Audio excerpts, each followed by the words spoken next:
Hi friends, ఇప్పుడు టమాటా పచ్చడి ఎలా పెట్టాలో చూపిస్తా. శుభ్రంగా కడిగి పెట్టుకున్న 2 kgs టమాటా, దాన్ని పెద్ద సైజు ముక్కలు కట్ చేసుకోవాలి.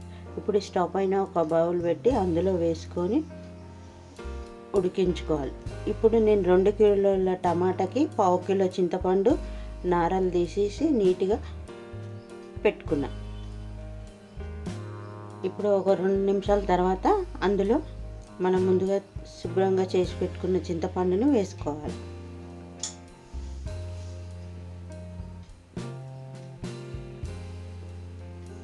ఇప్పుడు 1 టేబుల్ స్పూన్ పసుపు వేసుకోవాలి. అలా వేసుకొని కలుపుకోవాలి. ఇలా కలుపుకున్న తర్వాత మూత పెట్టి ఒక 10 మినిట్స్ పాటు ఉడికించాలి.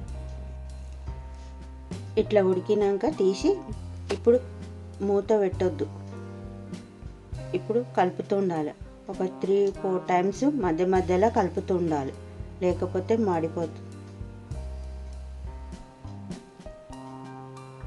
ఇలా దగ్గరికి ఉడికాక మనం ఒక గిన్నెలోకి తీసుకోవాలి.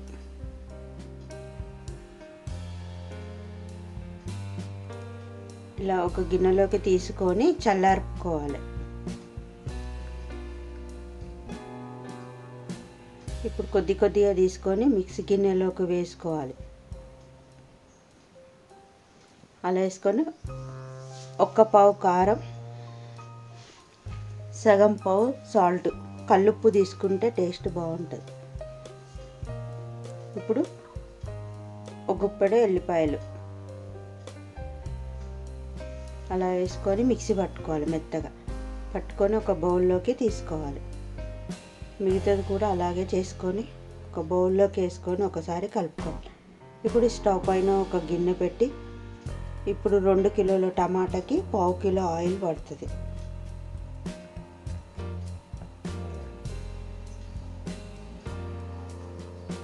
ఆయిల్ పోసుకొని అందులో కొద్దిగా మినప్పప్పు, కొద్దిగా శనగపప్పు,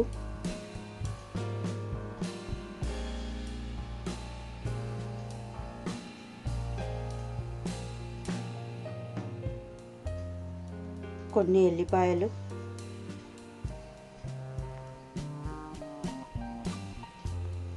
ఒక 6-7 ఎండుమిరపకాయలు, కొద్దిగా కరివేపాకు,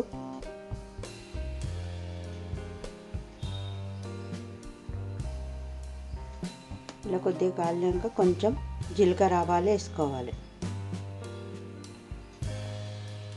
జీలకర్ర ఆవాలు వేసుకొని ఒకసారి కలుపుకోవాలి. కొంచెం బ్రౌన్ కలర్ వచ్చే వరకు ఇప్పుడు నేను కొద్దిగా ఇంగువ వేసుకుంటున్నాను.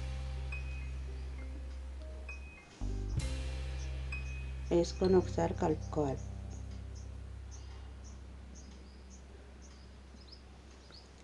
ఇది చల్లారాక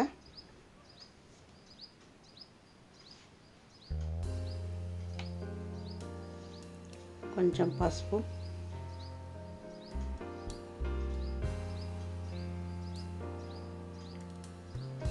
మనం ముందుగా పేస్ట్ చేసుకున్న టమాటాని ఇందులో వేసుకోవాలి ఆయిల్లో.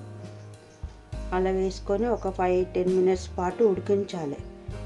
ఉడికినాక ఆయిల్ పైకి వస్తుంది. ఇప్పుడు మనం జీలకర్ర పొడి, మెంతుల పొడి రెడీ చేసుకొని వేసుకోవాలి. ఒక 2 టేబుల్ స్పూన్ వేసుకోవాలి. అలా వేసుకొని ఒకసారి బాగా కలుపుకోవాలి.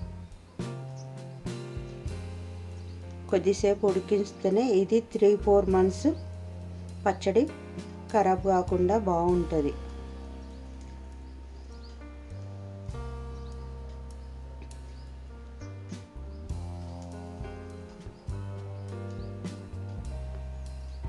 ఇప్పుడు ఆయిల్ వెళ్ళిపోయిందా కానీ నెక్స్ట్ డే ఆయిల్ అంతా పైకి వస్తుంది. టమాటా నిలువ పచ్చడి చూసారు కదా, మీరు ట్రై చేయండి friends. Please do like, share and subscribe to my channel.